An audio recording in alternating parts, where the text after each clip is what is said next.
yang bolong-bolong gitu cuma dikasih jaring. Nah kadang tuh kalau kami lagi malam-malam Cikiri gitu tiba-tiba ada si mbak itu, karena memang habis ditebang kan, di halaman belakang tuh memang ada pohon jeruk bali gitu, jadi kayaknya dari depan pindah ke belakang. Depan siapa? Orang gak ada siapa-siapa sih, kayak gitu. Dulu sering kayak gitu sih di rumah, karena memang masih rumah lama kan, terus banyak dulu ada pohon-pohon gitu belakang.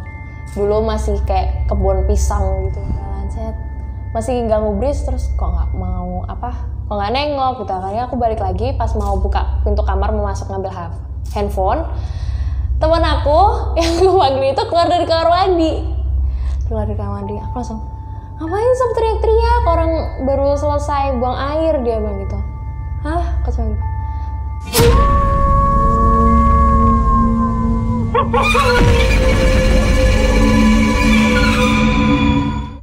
Cuman beda. Kenapa ini serem ya?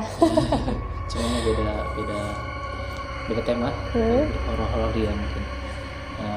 Oke, kita mau bicara, katanya kan Sophie punya banyak cerita misteri selain membicarakan musik, katanya kenapa nggak punya pengalaman misteri gitu? Misteri ya. Gitu. Boleh itu katanya punya ini ya, punya kelebihan, katanya bisa melihat tapi gimana gitu ya, apa keturunan atau gimana gitu ya?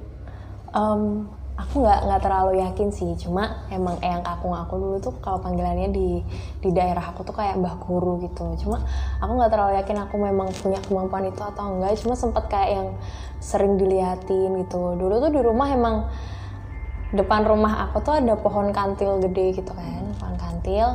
Nah aku tuh sering tahu ada mbak-mbak lah di situ. Terus sempet pohonnya ditebang,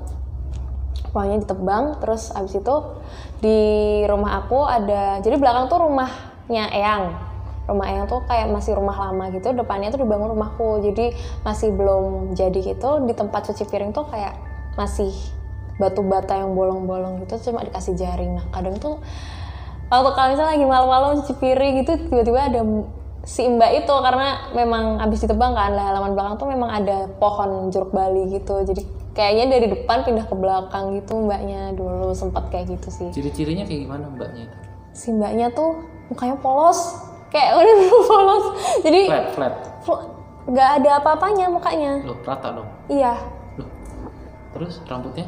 Ada rambutnya, cuma mukanya rata, cuma kayak di depanku gini kan, karena aku lihat dari jaring-jaringnya gitu, jadi aku cuma, ya ini siapa ya, aku kira. Tapi pada saat itu nanya nggak sih ke orang tua? Sempet sih, kayak depan kayak ada mbak-mbak gitu ya gitu. Terus tapi emang ibu kan kayak, ya kali kan pohon kantil depan, cuma gitu doang. Kadang tuh dulu ayahku tuh suka ngerokok di teras. Nah kadang tuh ada juga yang nyerupain ayah aku duduk di teras. Nah tiba-tiba ayahku keluar dari kamar, ngapain kak gitu. Hah? Terus aku tanya yang depan siapa? Orang gak ada siapa-siapa sih, kayak gitu. Dulu sering kayak gitu sih di rumah, karena memang masih rumah lama kan, terus banyak dulu ada pohon-pohon gitu belakang. Dulu masih kayak kebun pisang gitu, luas gitu halamannya. Tapi yang mau diceritakan bukan itu kan? Bukan. Ayo, oke, Big Lovers, kita mau mendengar cerita. Oke, Big Lovers, kita akan mendengar cerita misteri yang dialami oleh Sophie Utami. Gitu. Ceritanya tuh mungkin akan lebih menyenangkan, mungkin bukan tadi yang di awal kita dengar. Kita akan dengar langsung dari Sophie. Oke, Sophie langsung cerita. Aku harus agak mistis gitu ya ngomongnya. Iya, aku juga agak pelan aja. Cerita.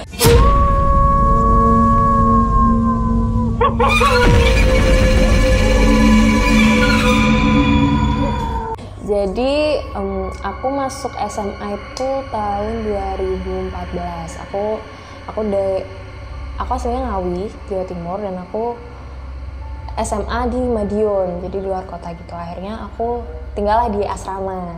Jadi di SMA 3 Madiun tuh emang bener-bener SMA yang luas banget kan. Terus ada asramanya, aku tinggal di asrama sama teman-teman yang dari luar kota. Nah, suatu hari aku tuh mau bikin surprise nih sama ke teman-teman aku. Bukan ke teman-teman sih. Jadi salah satu teman aku ada yang ulang tahun, aku mau ngasih surprise. Nah, posisi asramanya itu kayak kotak gitu kan, terus di tengahnya tuh kayak ada pendopo. Pendopo tuh kayak tempat buat ngumpul gitu. Terus ada kayak tiangnya tinggi gitu. Nah, aku mau ngasih surprise itu pokoknya jam 4 pagi kita bangun lah, biar sekalian, biar gak begadang kan, gak jam 12, biar bisa langsung sekolah jadi paginya. Jadi jam 4 pagi kita janjian nih teman-teman yang asrama mau ngasih surprise ke teman aku yang dia punya rumah di Madiun, jadi dia nggak tinggal di asrama. Terus aku keluar, aku kamar mandi, cuci tangan, cuci kaki, aku mau sholat dulu ke kamar. Terus temen aku yang sebelah kamar tanya, Sof udah gitu. Terus aku bilang udah, bentar lagi aku bilang gitu. Terus dan nih nggak ada suaranya lagi. Terus habis itu aku siap-siap, aku masih sisiran lah, kucir rambut dan lain-lain. Terus aku keluar kamar. Nah temen aku yang kamarnya sebelah kamar itu, yang tadi dia nanyain aku, tiba-tiba dia udah jalan ke depan, di pendopo itu udah jalan ke arah gerbang.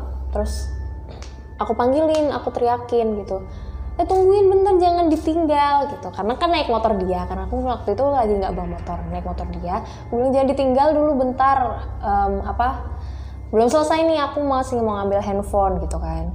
Dia nggak gubris sama sekali, dia bener-bener waktu itu kita emang kesana cuma pakai baby doll doang, terus rambut kucir, dah pokoknya bangun tidur banget lah.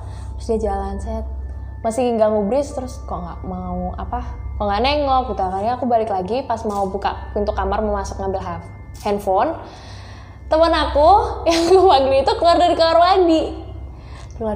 Aku langsung, ngapain Sob teriak-teriak, orang baru selesai buang air, dia bilang gitu. Hah? Kacau gitu. Tadi bukannya kamu mau ke gerbang ya? Dari kamar mandi Sob, terus siapa yang kamu lihat, cuma gitu kan.